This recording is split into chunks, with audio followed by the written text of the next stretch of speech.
5 bulan pilkada serentak, tapi keramaian pemilihan gubernur 2024 sudah dimulai sejak nama Kaisang muncul di masyarakat. Ridwan Kamil memprediksi nama-nama yang fix baru muncul pada Juli mendatang. Siapa saja yang ada di bursa pemilihan gubernur Jakarta sudah mulai diangkat ke masyarakat menjelang pendaftaran pilkada pada Agustus 2024. Yang pasti sedang jadi bahan perbincangan adalah keponakan Presiden terpilih Prabowo Subianto, yaitu Budi Satrio Djiwandono, yang kini menjadi Wakil Ketua Umum Partai Gerindra. Berpasangan dengan Kaisang Pangarep, putra bungsu Presiden Joko Widodo, adik Wapres terpilih Gibran Rakabuming Raka. Meski pasangan ini diangkat ke publik oleh Ketua Harian Partai Gerindra Sufmi Dasko Ahmad, Budi segera membantah bakal maju di Pilgub Jakarta. Sudah terjawab kemarin. Kemarin nama dikaji. Tapi sudah fix kok. Jadi Gerindra kayak gitu, Mas. Gerindra. Partai Gerindra sudah mengantongi nama itu akan diumumkan pada waktunya.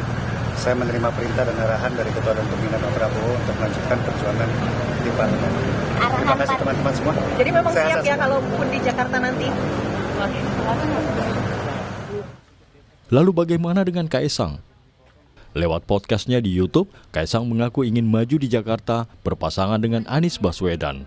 Apalagi, partai yang dipimpinnya Partai Solidaritas Indonesia atau PSI punya 8 kursi di DPRD Jakarta. Posisiku sekarang adalah Ketua Umum Partai. Ya. Ketua Umum Partai berarti aku ngurus 38 provinsi. Ya.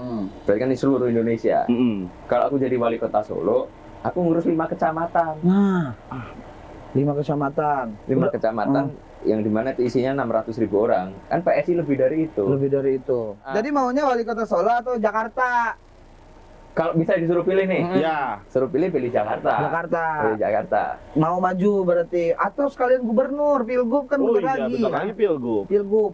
Mungkin duet sama Pak Anies kali ya. Pak Anies. Oh, duetnya Pak Anies. Posisinya Pak Anies sekarang kan belum ada partai. Sedangkan aku di Jakarta punya 8 kursi. Bisa masuk ke dia. Bisa kalau mau. Jalan Kaisang menjadi calon wakil gubernur Jakarta bakal mulus bila putusan Mahkamah Agung dituruti Komisi Pemilihan Umum tentang syarat usia pencalonan gubernur dan wakil gubernur di Pilkada November 2024.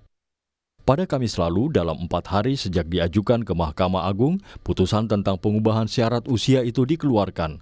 Lalu apakah putusan ini adalah karpet merah buat Kaisang? Tapi kan apakah kemudian menegasikan masa-masa sebelumnya itu bukan calon? Kan itu yang aneh. Yang menurut saya malah benar adalah kalau aturan sekarang menyatakan setelah dilantik, itu harusnya diubah menjadi penetapan calon. Kalau patokannya adalah pada saat dilantik, itu bukan syarat pencalonan, itu syarat pemenang.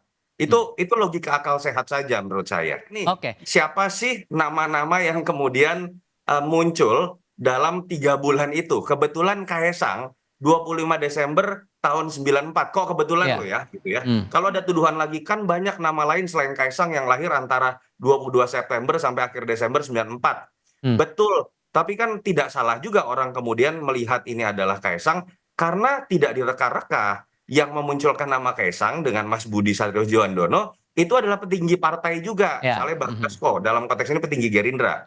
Kalau kita tarik lagi kepada penggugat, menarik loh.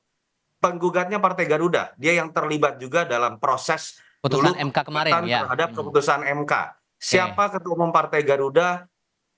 Saudara kandung dari Ahmad Riza Patria, petinggi dari Partai Gerindra. Dan kalau kita orang politik tahulah ngobrol-ngobrol bagaimana kedekatan antara partai itu. Baik, tahan dulu di situ. Tahan dulu di situ, kita akan lanjutkan lagi usai jeda. Sedikit mas.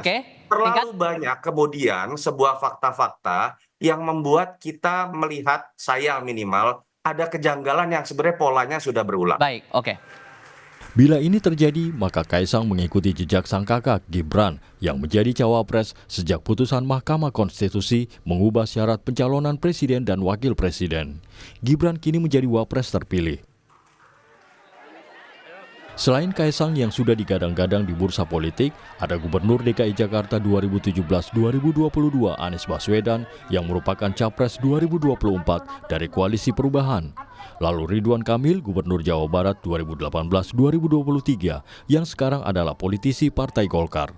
Dari Golkar, Ridwan Kamil mendapat 2 penugasan yang bisa dipilihnya, yakni maju kembali di Jawa Barat atau bertarung di Jakarta.